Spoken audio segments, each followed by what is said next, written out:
Hello there.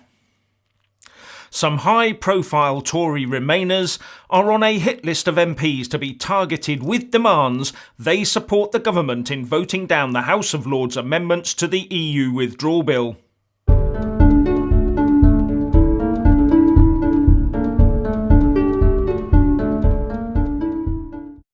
Now, before I cover today's news, I would just like to thank all the people who watch my videos for pushing my channel over the 1 million views threshold, and 94% of those views have come since I started doing daily videos a little under a year ago.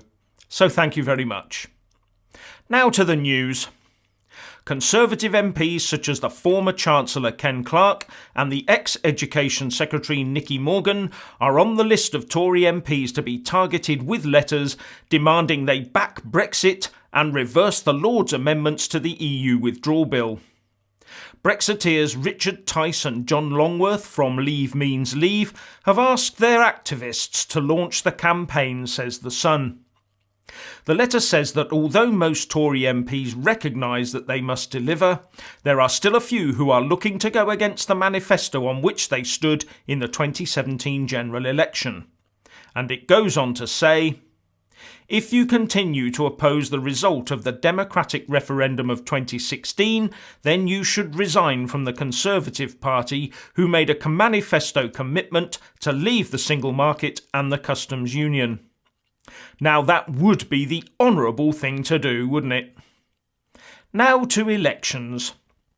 The UK Electoral Commission has set aside £829,000 to run next year's European parliamentary elections, says The Telegraph, despite the UK leaving in March that year.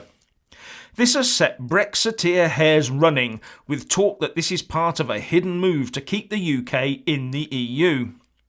Well, the Electoral Commission has said that it is setting the money aside as a precautionary measure. And one supposes that unless the Commission is told not to prepare, then it is duty-bound to prepare. As Jacob Rees-Mogg said, the clarity that these elections will not be taking place will stem from the EU Withdrawal Bill when it goes through. After all, an Electoral Commission spokesperson did say, "We do not anticipate spending any money, pending the UK government repealing the necessary legislation." But you have to wonder what would happen if the bill gets stalled and the relevant legislation remains in place and we end up leaving the EU without a deal on the 29th of March 2019. Would we end up having meaningless elections just because the rules say so? I'm hoping that this is just bureaucrats doing what bureaucrats are good at, following the administrative process come what may. Now, according to Politico, Michel Barnier has said that the UK must accept the supremacy of the European Court of Justice in order to achieve a successful withdrawal treaty and transition period. And he is quoted as saying, "We cannot accept that a jurisdiction other than the Court of Justice of the European Union determines the law and imposes its interpretation on the institutions of the Union." In essence, it seems to me that what he is saying is, we cannot be in any EU programmes unless we come under the direct control of the European Union and we abide by its decisions and the rulings of the ECJ with respect to that programme. And with the PM of Luxembourg, Xavier Bettel, saying of the UK, they were in with a load of opt-outs, now they are out and want a load of opt-ins, we should actually be looking at what we're really asking for. We should not be asking to stay inside these institutions, where the EU can legitimately demand that we obey its rules. We need to be setting up our own national bodies that can liaise and share information with those EU institutions where it is beneficial to both sides. You don't have to be in all those EU institutions in order to deal with them.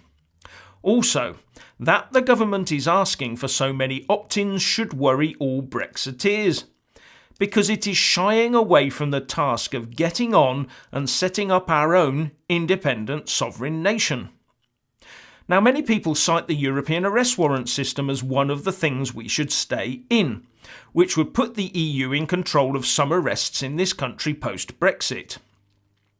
Now, if you go on the National Crime Agency website and look at the latest EAW statistics, you will see from 2010 to 2016 inclusive, which is the most recent calendar year data available, you will see that there were a total of 62,583 EAW requests received into the UK from other EU countries.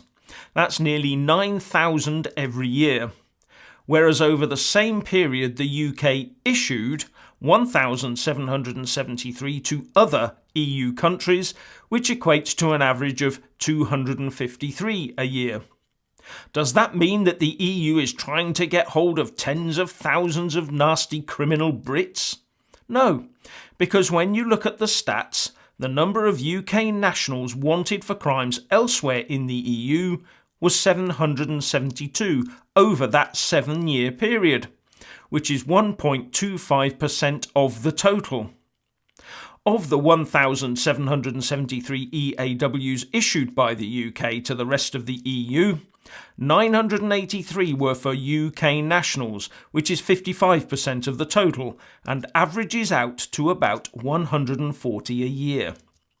A point to note is that EAWs are issued when a country wants the suspect or convicted criminal back in its custody.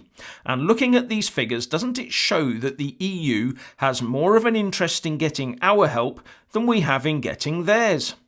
Also, as far as I can tell, these stats show that open borders just allow people to wander around the EU committing crimes and then hopping unchecked across a border between EU states to escape.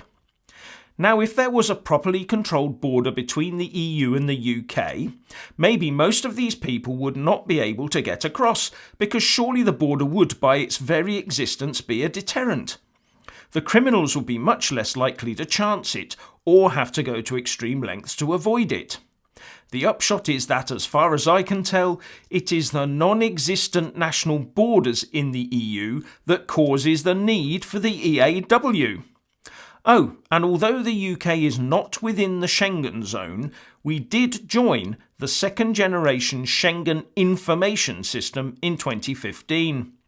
It is also worthy of note that in June 1956, the UK joined an organisation called Interpol that has 192 member states, and we are not in a political union with all of them with that body overseeing us, are we? We are quite capable of setting up the relevant agreements, so let's have less in with talk of EU control and more talk of liaison and cooperation between the UK and the EU. So, what do you think? Please let us all know by leaving a comment below. Thank you for watching. Please do like and share this video, and also subscribe to my channel. And when subscribing, please do remember to press on the little bell next to the subscribe button. That way you'll get an alert every single time I put up a new video. Thank you very much for watching.